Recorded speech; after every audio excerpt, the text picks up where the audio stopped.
लता जी का जो इंस्पिरेशन है, हर एक सिंगर के लिए everybody has a different story, उनकी हर एक स्टोरी अलग होती है। आपके लिए जब आप छोटी थी, जब सिंगिंग का पहला थॉट आपके दिमाग में आया और लता मंगेशकर का नाम भी जुड़ा गया उसके साथ, क्या सोच थी आपकी वो? सबको ऐसे लगता था कि हमारे घर में हम 3 बहनें हैं और सबको लगता था कि मेरी आवाज़ इतनी भारी है कि मुझे लता जी का तो कोई गाना कभी गाना नहीं चाहिए। तो एक कभी एनकरेजमेंट नहीं होता था। मुझे तो कहा जाता था कि तू अंग्रेज़ी गाना गा और या लेकिन थैंकफुली मैंने किसकी बात कभी सुनी नहीं है। और मेरा पहला मेमोरी है, जैसे आयशा, मुझे ऐसे लगता है कि सबके पूरे भारतवर्ष पिछले जितने 70 इयर्स में जब तक लता जी रही हैं और गाई हैं, she is been the sound track to our lives. तो हर माइलस्टोन, जैसे हर उम्र में I have a song of Lata ji, जो एक माइलस्टोन कहला सकता है। तो मेरा पहला मेमोरी है कि मेरी बड़ी बहन नाचती थी और भरतनाट्यम सीखती थी और कथक भी सीखती थी। मुझ में इतना ग्रेस नहीं था, लेकिन हम लोग अफ्रीका में थे, नाइजीरिया में, और वहाँ पे एक इंडियन कम्युनिटी के लिए उसने डांस परफॉर्मेंस किया था और कोई नहीं था, तो मैंने गाना गाया था। तो चुना मेरे पापा मम्मी ने था। और कौन सा गाना था वो? जा रे बदरा बैरी जा रे पिया का संदेशवा, लारे लारे लारे जा रे बदरा बैरी जा जा जा रे बदरा बैरी जा रे। तो उसके बाद एक लिस्ट बनाया मैंने अपने लिए कि शायद मैं उनके रोमांटिक गाने, अभी जैसे बात कर रहे थे सुनील गावस्कर जी, उनका फेवरेट है पिया तो से नैना लागे रे, नैना लागे रे। उन्होंने सिंपल से सिंपल गाने, सॉरी, मुश्किल से मुश्किल गाने, जैसे वो खाई है रे हमने कसम संग रहने की, हिम्मत नहीं हो रही है मुझे उनका वो almost is that Arabic Turkish intonation, जो इतने सहजता और इतने सरलता से उन्होंने प्रस्तुत किया कि लगता था कि बहुत सिंपल लव सॉन्ग है, लेकिन अगर कोई उनका एक गाना पकड़ के गा ले ठीक से तो रियाज हो जाता था। तो वैसे इतने मेमोरीज हैं, इतने गाने हैं। मुझे सबसे ज़्यादा इंस्पायरिंग उनकी बात ये लगी है, अभी अगर मैं सोचूं, कि उन्होंने एक इंडियन मेन स्ट्रीम में जैसे इतने चैलेंजिंग कॉम्प्लिकेटेड आर्टिस्ट्री को जैसे नॉर्मलाइज कर दिया हमारे जहन में और खून में, ऐसे डाल दिया कि पूरे इंडिया, जो जनता कहलाती है, वो सोचती है कि दैट इज़ द बेंचमार्क। वो तो होना ही चाहिए, उतना तो मिनिमम स्टैंडर्ड होना चाहिए। आई डोंट थिंक पूरे विश्व में ऐसे कोई कंट्री है जहाँ पे पॉपुलर म्यूजिक, पॉप म्यूजिक, वो ज़्यादातर सिंपलिस्टिक रहता है। आप खुद लेकिन एक फोक सिंगर भी है, आपने जैसे अभी मेंशन किया, आप काफी डिफरेंट हटके सॉन्ग्स गाती हैं। इस पे फोक सिंगर बिल्कुल नहीं हूँ Tushar, but there is a tone to your music which is that very is the different. Cliche. I think जो बेंचमार्क वैसे लता जी ने ही सेट किया था कि आवाज़ मेन स्ट्रीम में फीमेल्स की एक टाइप की होनी चाहिए। फॉर्चुनेटली हम इस टाइम में रहते हैं कि I am just as inspired by her legacy. कहने को बोलते हैं कि नुसरत फ़तेह अली खान साहब, जो कवाल थे और दिग्गज ब्रिलियंट म्यूजिशियन हिमसेल्फ, वो कोई अपनी रिकॉर्डिंग शुरू नहीं करते थे जब तक वो लता दीदी को श्रद्धांजलि अर्पित करे। So she has inspired musicians from all genres. और मेरे ख्याल से जो क्लासिकल फॉर्म उन्होंने जो मेन स्ट्रीम में लेके वो आई, द मंगेशकर सिस्टर्स, वो तो बिल्कुल एम्प्रेस थी। I think that is the biggest contribution to India कि जनता और किसी को, म्यूजिशियन को भी उन्होंने ये बेंचमार्क दिया कि अपने आप को चैलेंज करो। कॉम्प्लिकेटेड में भी बहुत सुंदरता है, एंड चैलेंजिंग योरसेल्फ, और वो जो स्ट्राइव करना, it is, you don't have to sing nursery rhymes to be in popular culture. तो उनका कोई लेसर नोन सॉन्ग, जैसे आपने 2 गाने अभी जो गाए हैं, हाँ, विच आर वेरी इंटरेस्टिंग और लेसर नोन सॉन्ग्स है, आपका सबसे favourite lesser known song Lata ji का कौन सा है, जो शायद ऑडियंस के पास अभी तक पहुंचा नहीं होगा और ये इस माध्यम से वो गाना पहुंच जाएगा? नहीं, चांस ही नहीं कि उनका कोई गाना पहुंचा नहीं है, लेकिन एक गाना उनका जो है, मेरे लाइफ में उसने बहुत बड़ा रोल प्ले किया है, क्योंकि हम लोग मिडिल क्लास फैमिली से थे और रेडीमेड कपड़े भी नहीं खरीदते थे, मम्मी सब सिलाई करती थी और फिर हम निकलते थे। लेकिन thanks to this particular song of hers, जब मैंने कंपटीशन में जाके गाना शुरू किया, ये गाना कहीं पे भी पहुंच जाऊं, और कैश प्राइज वाउचर काठमांडू तक मुझे पहुंचाया इस गाने ने, और वाउचर्स मिलते थे कि वीकेंडर से जैकेट जो मैंने पहले लिया, and I was 13 years old, it was thanks to this song. ये गाना वैसे मैं पता नहीं यहाँ पे गा के सुनाऊं, 4 राग हैं इसमें, फिल्म था स्वप्न सुंदरी, और बार बार इसकी राग जब बदलती है, सोहिनी, बहार, जौनपुरी और यमन, तो रूट नोट जो आके पहुंचना पड़ता है, क्योंकि हमारे कॉम्पिटिशन्स में म्यूजिशियंस नहीं होते थे, तो कोई सुर देने वाला नहीं होता था। So it was a very challenging thing. तो चाहे यूथ फेस्टिवल में लोग, लड़के लोग तो बू करते थे, कभी जूते भी आते थे, लेकिन ये गाना मैं गा के ही निकलती थी। और एक बार तो मैं इतना बात नहीं करती हूँ actually, we are short of time, गा के सुनाती हूँ अगर हिम्मत कर पाऊँ। कुहू कुहू कुहू बोले कोयलिया, कुहू कुहू बोले कोयलिया, कुंज कुंज में भंवरे डोले, गुनगुन बोले आ, कुहू कुहू बोले कोयलिया। सज श्रृंगार ऋतु आई बसंती,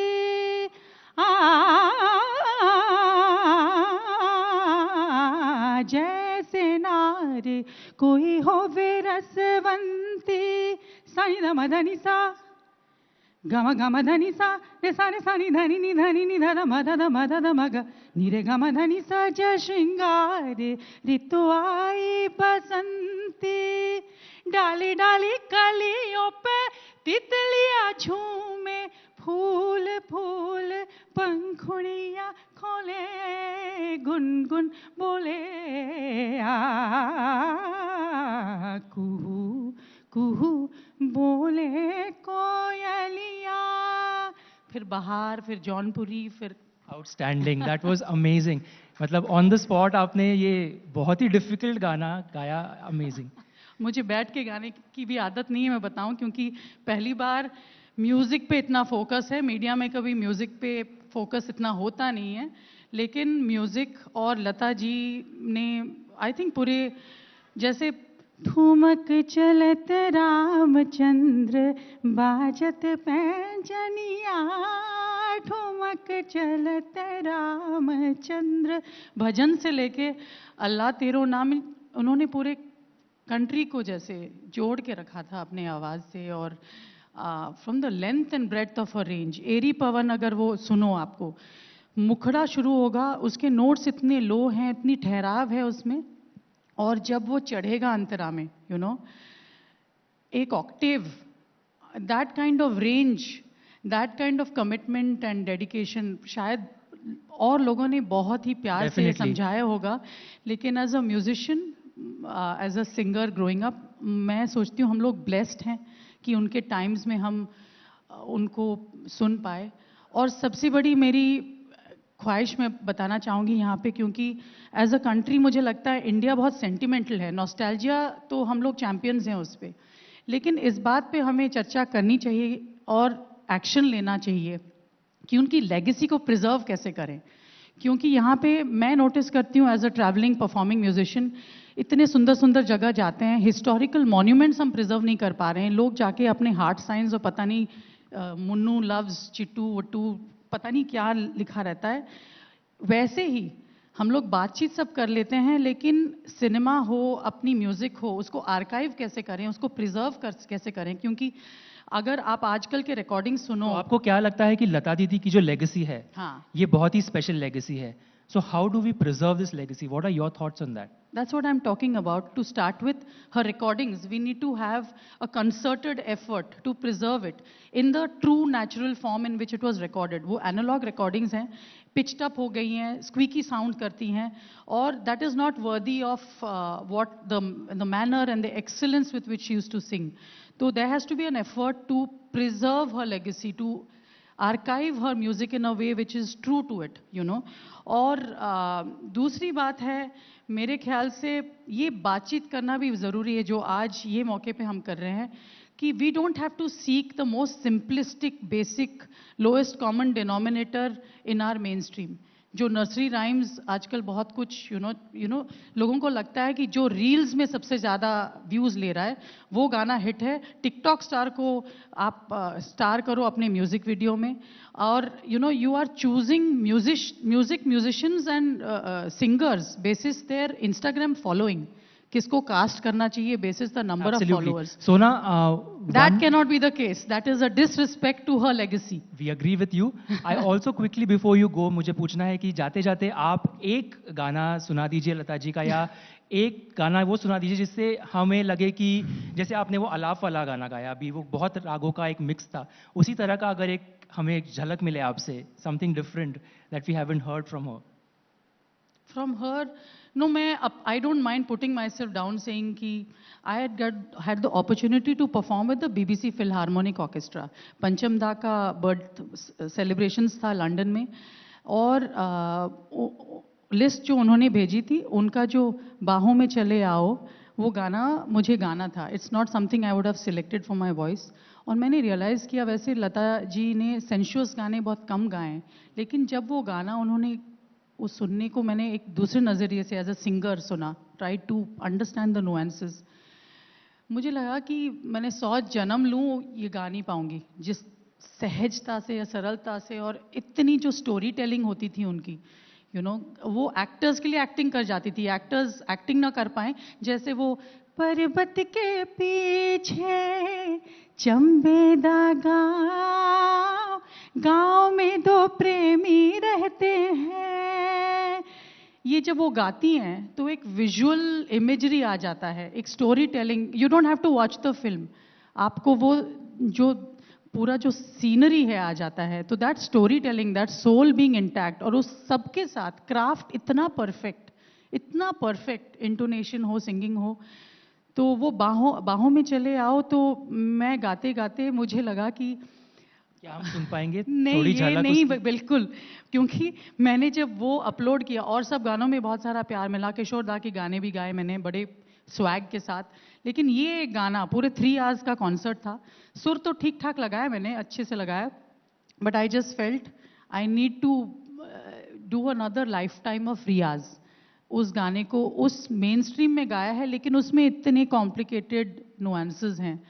और रहना बीती जाए, मैंने उसके कितने गाने हैं, बड़ा नटखट है कृष्ण कन्हैया, आई थिंक उनकी लेगेसी जो है, और इतने लैंग्वेजेस में गाए. मैंने तो उनके मराठी गाने भी सीखे थे, क्योंकि मेरे बहुत गुरु जो रहे हैं मराठी में सॉन्ग है उनका? नहीं, जो मैं आपको बिल्कुल गलती से, क्योंकि आप वर्सेटाइल है, आपकी आवाज इतनी वर्सेटाइल है, इसलिए मैं पूछ रहा हूँ ये सारे सवाल आपको.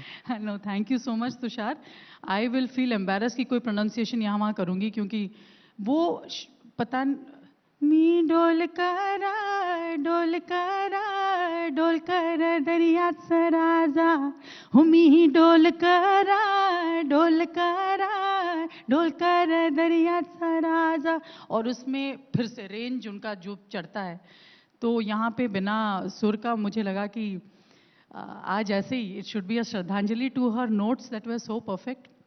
एंड अगर सबसे बड़ा हम एक प्रण ले पाएँ, ये करें कि उनकी लेगेसी को प्रिजर्व करें, उनके स्पिरिट को प्रिजर्व करें by to start with archiving her music, and let us not seek simplicity in our everyday life so much, कि कॉम्प्लिकेशन में भी बहुत मज़ा है. एब्सोल्युटली. आई थिंक सोना, ये पॉइंट आपने बहुत बेहतरीन आज रखा है कि लेगेसी कैसे प्रिजर्व करे और लेगेसी को आगे कैसे लेके जाए. आज तक में आने के लिए आपका बहुत बहुत धन्यवाद, और आपकी जो आवाज़ है वो तो सब आपके फैंस है ही. Thank you so much. Thank you so much Tushar, pleasure.